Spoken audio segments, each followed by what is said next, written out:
Orang Farisi dan Saduki meminta tanda.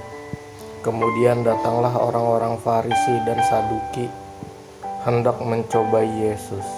Mereka meminta supaya ia memperlihatkan suatu tanda dari sorga kepada mereka.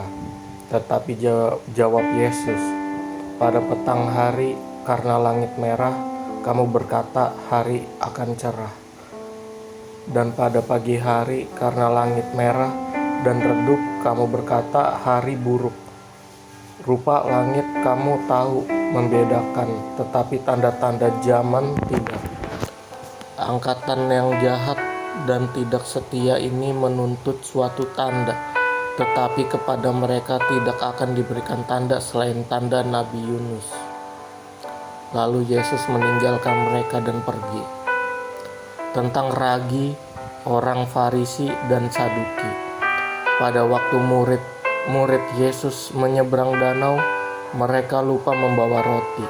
Yesus berkata kepada mereka, "Berjaga-jagalah dan waspadalah terhadap ragi orang Farisi dan Saduki." Maka mereka berpikir-pikir dan seorang berkata kepada yang lain, "Itu dikatakannya karena kita tidak membawa roti." Dan ketika Yesus mengetahui apa yang mereka perbincangkan, ia berkata, "Mengapa kamu memperbincangkan soal tidak ada roti? Hai orang-orang yang kurang percaya. Sebelum juga kamu mengerti, tidak kamu ingat lagi akan 5 roti untuk 5.000 orang itu, dan berapa bakul roti kamu kumpulkan kemudian? Ataupun akan 7 roti untuk 4.000 orang itu, dan berapa bakul kamu kumpulkan kemudian?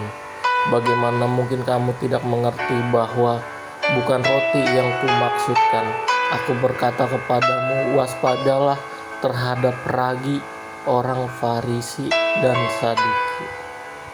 Ketika itu barulah mereka mengerti bahwa bukan maksudnya supaya mereka waspada terhadap ragi roti, melainkan terhadap ajaran orang Farisi dan Saduki. Pengakuan Petrus. Setelah Yesus tiba di daerah Kaisarai Filipi, ia bertanya kepada murid-muridnya, "Kata orang, siapakah anak manusia itu?" Jawab mereka, "Ada yang mengatakan Yohanes Pembaptis, ada juga yang mengatakan Elia, dan ada pula juga mengatakan Yeremia atau salah seorang dari para nabi." Lalu Yesus bertanya kepada mereka, "Tetapi apa katamu, siapakah aku ini?" Jawab Simon Petrus, Engkau adalah Mesias, Anak Allah yang hidup."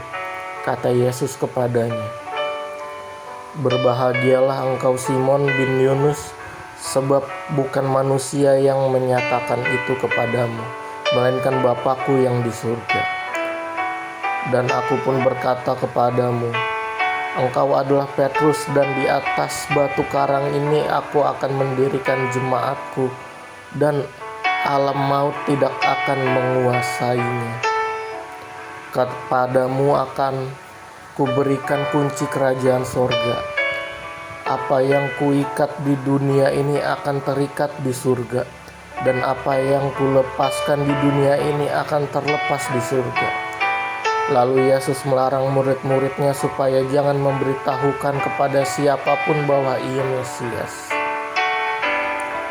Pemberitahuan pertama tentang penderitaan Yesus dan syarat-syarat mengikuti Dia.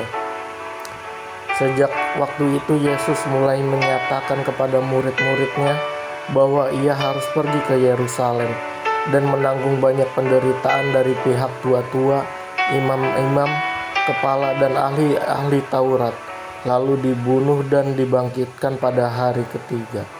Tetapi Petrus menarik Yesus ke samping dan menegur Dia. Katanya, "Tuhan, kiranya Allah menjauhkan hal itu. Hal itu sekali-kali takkan menimpa engkau." Maka Yesus berpaling dan berkata kepada Petrus, Enyalah iblis, engkau suatu batu sandungan bagiku, sebab engkau bukan memikirkan apa yang dipikirkan Allah, melainkan apa yang dipikirkan manusia. Lalu Yesus berkata kepada murid-muridnya, setiap orang yang mau mengikut aku, ia harus menyangkal dirinya, memikul salibnya, dan mengikut aku.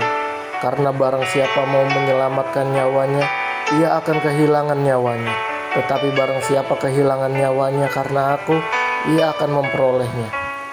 Apa gunanya seorang memperoleh seluruh dunia tetapi kehilangan nyawanya? Dan apakah yang dapat diberikannya sebagai ganti nyawanya? Sebab anak manusia akan datang dalam kemuliaan Bapanya, diiringi malaikat-malaikatnya. Pada waktu itu ia akan membalas setiap orang menurut perbuatannya. Aku berkata kepadamu, sesungguhnya di antara orang yang hadir di sini ada yang tidak akan mati sebelum mereka melihat Anak Manusia datang sebagai Raja dalam kerajaannya.